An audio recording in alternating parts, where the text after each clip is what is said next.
students, last time we already seen enthalpies of phase transformation and also enthalpies for atomic change. In this we saw enthalpy of ionization, enthalpy of atomization. Now we will see enthalpy of solution. Symbol is delta solution H. H means enthalpy. Now delta solution H, that is enthalpy of solution, is the enthalpy change in a process when 1 mole of substance is dissolved in specified amount of solvent. एका ठराविक amount of solvent मध्ये जर का 1 मोल एवढा substance जर का आपण डिझॉल्व केला तर त्या प्रोसेस मध्ये जो काही एन्थाल्पी चेंज होतो त्याला म्हणायचंय डेल्टा सोल्युशन एच, म्हणजे enthalpy of solution. For example, here we take equation NaCl plus aqueous. Here aqueous means water. NaCl plus aqueous gives NaCl aqueous. Delta solution H म्हणजे enthalpy of solution is equal to plus 4 kilojoule per mole. This is the example for the enthalpy of solution. Now, if enthalpy of solution at infinite dilution जर का आपल्याला काढायचं असेल तर ते कसं काढणार, तर इथं स्पेसिफाईड अमाऊंट ऑफ सॉल्व्हंट च्या ऐवजी इथं काय घेणार आहे, इन्फायनाइट अमाऊंट ऑफ सॉल्व्हंट आपण घ्यायचे. जर का आपल्याला एन्थाल्पी ऑफ सोल्युशन काढायचं असेल तर आपण काय केलं, ठराविक अमाऊंट ऑफ सॉल्व्हंट मध्ये 1 मोल डिझॉल्व केला. पण इथं काय करायचंय, enthalpy of solution at infinite dilution साठी काय करायचंय, is the enthalpy change when 1 mole of substance is dissolved in infinite. इथं स्पेसिफाईडच्या ऐवजी काय पाहिजे, इन्फायनाइट अमाऊंट ऑफ सॉल्व्हंट पाहिजे. तर त्याला म्हणायचं इन्फायनाइट डायल्युशन साठीची आपल्याला व्हॅल्यू मिळत असते. तर इथं आपल्याला या सोल्युशनचं एक्झाम्पल बघायचंय. तर इथं आपण आयोनिक कंपाऊंड घ्यायचं आहे, जनरल कंपाऊंड. इथं NaCl च्या ऐवजी आपण Mx घेतलेले, म्हणजे M प्लस आणि X minus. So Mx gives M plus plus X minus, म्हणजे M प्लस आणि X मायनस हे काय आहेत, आयन्स आहेत. तर कोणतंही कंपाऊंड हे आयोनिक कंपाऊंड आहे. कोणतंही आयोनिक कंपाऊंड जर का वॉटरमध्ये डिझॉल्व्ड होत असेल तर ते 2 स्टेपमध्ये डिझॉल्व्ड होत असतं. पहिल्यांदा त्याचं आयोनायझेशन होतं आणि या ठिकाणी आयोनायझेशन झाल्यानंतर या आयन भोवती वॉटर मॉलिक्यूल जमा होतात. तर ही जशी रिॲक्शन आहे तशीच ही रिॲक्शन आहे, पण ही 2 स्टेपमध्ये होते. तर इथं Mx gives M plus plus X minus, ही जी आयोनायझेशनची जी प्रोसेस आहे आणि त्याच्यासाठी जो एन्थाल्पी ऑफ रिॲक्शन लागतो त्याला आपण काय म्हटलेलं आहे या ठिकाणी, क्रिस्टल लॅटिस एन्थाल्पी. थोडक्यात इथं डिनोट कशानं करायचं आहे, डेल्टा LH. डेल्टा LH म्हणजे एन्थाल्पी ऑफ क्रिस्टल लॅटिस म्हणा किंवा क्रिस्टल लॅटिस एन्थाल्पी काही म्हणू शकता. इथं काय म्हणायचंय, क्रिस्टल लॅटिस एन्थाल्पी. तर क्रिस्टल लॅटिस एन्थाल्पी ही जी व्हॅल्यू आहे ही कशासाठीची आहे, तर ज्या वेळेला एखादा आयोनिक कंपाऊंड पासून त्याचे आयन्स तयार होतात त्यावेळेला जो चेंज इन एन्थाल्पी असतो त्याला म्हणायचंय क्रिस्टल लॅटिस एन्थाल्पी. तर हे आयन्स जे आहेत या आयन्स भोवती काय होणार आहे, या ठिकाणी वॉटर मॉलिक्यूल जमा होणार आहेत. तर सेकंड स्टेप जी आहे ती सेकंड स्टेप काय आहे, तर हा जो आयन आहे M प्लस प्लस इथं याच्या भोवती X वॉटर मॉलिक्यूल जमा होणार आहेत, म्हणून इथं M plus plus X H2O gives काय येतं आपल्याला, हा कॉम्प्लेक्स कंपाऊंड तयार. कॉम्प्लेक्स कंपाऊंड म्हणजे काय, तर हा जो आयन आहे याच्या भोवती हे वॉटर मॉलिक्यूल जमा होणार आहेत. हे वॉटर मॉलिक्यूल किती आहेत, X आहे, आणि म्हणून इथं आपण लिहिताना काय लिहिलं, MH2OX आणि त्याच्यावर चार्ज किती असणार आहे, प्लस साइन. तर ह्या कॅटायन भोवती हे H2O चे मॉलिक्यूल काय होणार आहेत, सराउंडिंग फॉर्म मध्ये त्याच्या भोवतीनं जमा होणार आहे. त्याच्यानंतर X मायनस म्हणजे हा एनायन आहे, ह्या एनायन भोवती Y एवढे वॉटर मॉलिक्यूल जमा होणार आहेत आणि म्हणून X minus plus YH2O gives MH2OY minus. आणि ह्या दोन्ही प्रोसेसमध्ये म्हणजेच या ठिकाणी वॉटर मॉलिक्यूल कॅटायन भोवती किंवा एनायन भोवती जे सराउंडिंग केले जातात त्याला म्हणायचं इथं enthalpy of hydration denoted by delta hydration H. Enthalpy of hydration लक्षात येत आहे. थोडक्यात इथं enthalpy of solution is the sum of this enthalpy of lattice energy and enthalpy of hydration या दोन्हीची काय असते बेरीज असते. लक्षात येत आहे. Enthalpy of solution is the sum of lattice enthalpy and enthalpy of hydration या दोन्हीच्या बेरीज म्हणजे आपल्याला एन्थाल्पी ऑफ सोल्युशन मिळणार आहे. म्हणून या ठिकाणी आपण आता समजा आपण एक्झाम्पल जर का घेतलं NaClचं तर NaCl च्या आयोनायझेशनसाठी जी एनर्जी लागणार आहे त्याला काय म्हटले आपण क्रिस्टल लॅटिस एन्थाल्पी. आणि ती क्रिस्टल लॅटिस एन्थाल्पी किती आहे तर 790 किलो जूल पर मोल. मग आपण ती ह्याच्यामध्ये पुट करूया. आणि वॉटर मॉलिक्यूल जे जमा होणार आहे त्याची एनर्जी किती आहे -786 किलो जूल पर मोल.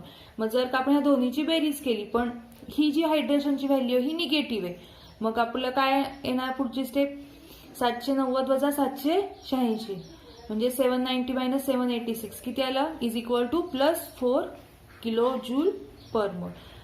So delta solution H, that is enthalpy of solution, is equal to +4 kilojoule, and this is the sum of crystal lattice and enthalpy of hydration. Okay, so enthalpy of solution is calculated in this way.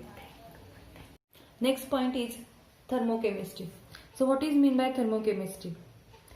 Thermochemistry means the enthalpy changes in chemical reaction. It deals with enthalpy changes in chemical reaction. Chemical reaction मध्ये जो काही enthalpy change होतो तो आपल्याला इथं thermochemistry मध्ये बघायचं. तर पहिलं आहे enthalpy of chemical reaction. It is denoted by delta RH. Delta RH means enthalpy of chemical reaction. तर केमिकल रिएक्शनचा एन्थाल्पी कसा काढायचा. So first of all we consider a general reaction AA plus BB gives CC plus DD. Now the enthalpy change for this reaction is that is delta RH is equal to CHC plus DHD minus AHA plus BHB. Here the small CD, small a and the small b are the stoichiometric coefficient. Stoichiometric coefficient means these A, B, C, D are written for balance the chemical equation. So these are the stoichiometric coefficient. Now HC, HD, HA and HB are the molar enthalpies of A, B, C and D. Understand? These HC, HD are HA and HB are the molar enthalpies of this A, B, C, D respectively. Now this delta RH is equal to this C and D are the product and therefore we write it as summation. Summation means sum of आणि म्हणून इथं summation sign घेतलेले.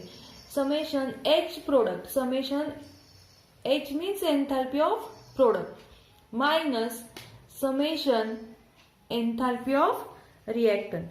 एन्थाल्पीचा symbol H आहे म्हणजे आपण इथं H च्या ऐवजी एन्थाल्पी पण म्हणू शकतो minus summation H reactant. So delta RH means enthalpy of chemical reaction is the difference. इथं मायनस साइन घेतलेलं आहे म्हणून इथं काय आहे कशाचा डिफरन्स आहे तर delta RH is the difference between कुणामधला डिफरन्स आहे तर difference between the sum of enthalpies of product. इथं आपण काय घेतलेलं इथं समेशन घेतलेलं म्हणजे this is the sum of enthalpy of product and that of reactant, म्हणजे या दोन्हीची वजाबाकी घेतलेली, डिफरन्स घेतलेली with each substance in definite physical state. Definite physical state म्हणजे या ठिकाणी सॉलिड, लिक्विड आणि गॅस ही सबस्टन्सची फिजिकल स्टेट असते. त्या definite physical state and their amounts being represented by the coefficients in the balanced equation of the reaction. म्हणजे या ठिकाणी रिएक्शन कशी पाहिजे, बॅलन्स्ड पाहिजे. आणि बॅलन्स करण्यासाठी आपण हे स्टॉइचियोमेट्रिक कोएफिशियंट लिहिलेले आहेत आणि त्यालाच आपण काय म्हटलेले, तर represented by the coefficients in the balanced equation of the reaction. So enthalpy of reaction is the difference between sum of enthalpies of product and that of reactant with each substance in definite physical state and their amounts being represented by the coefficients in the balanced equation of the reaction. Understand? Now this delta RH is either positive or negative. If delta RH is positive, then the reaction is endothermic. Endo means या ठिकाणी heat absorb होत असते. If delta RH is positive, then the reaction is endothermic. मग कधी येणार आहे reaction endothermic किंवा delta RH जो आहे तो पॉझिटिव्ह कधी येणार, तर when summation H product greater than summation H reactant. इथं समेशन एच प्रोडक्टची, इथं प्रोडक्टच्या एन्थाल्पीची बेरीज जर का जास्त असेल कुणापेक्षा, तर समेशन एन्थाल्पी ऑफ रिएक्टंट म्हणजे रिएक्टंटच्या एन्थाल्पीपेक्षा जर का प्रोडक्टचा एन्थाल्पी जास्त असेल, तर या ठिकाणी बघा याची साईन हा मोठा आहे आणि मोठ्यातून लहान संख्या वजा केली तर इथं साईन कुठलं येणार, उत्तराला पॉझिटिव्ह येणार. म्हणजे delta RH is positive and therefore reaction is endothermic. Understand? Next, delta RH ची व्हॅल्यू ही निगेटिव्ह असेल तर रिएक्शन कशी असते, exothermic. When the delta RH is negative the reaction is exothermic. मग कधी असणार आहे निगेटिव्ह व्हॅल्यू किंवा एक्झोथर्मिक रिएक्शन कधी असणार, तर व्हेन डेल्टा H रिएक्टंट म्हणजेच एन्थाल्पी ऑफ रिएक्टंट हा एन्थाल्पी ऑफ प्रोडक्ट पेक्षा मोठा असेल. तर बघा इथं प्रोडक्ट मायनस रिएक्टंट आहे. प्रोडक्टची व्हॅल्यू काय म्हटली आपण, कमी आहे. या कमी मधून मोठी संख्या इथं वजा केली आहे म्हणजे मोठ्याचं साईन येणार, म्हणजे डेल्टा RH ची किंमत मायनस येणार आणि त्याच्यामुळं डेल्टा RH निगेटिव्ह आला तर रिएक्शन कशी असते, एक्झोथर्मिक असते. म्हणजे लक्षात येत आहे, रिएक्शन एक्झोथर्मिक आहे का एंडोथर्मिक आहे कसं ओळखणार, तर त्याच्या साईनवरून. डेल्टा RH जर का पॉझिटिव्ह असेल तर reaction is endothermic, delta RH negative असेल तर रिएक्शन इज एक्झोथर्मिक. Here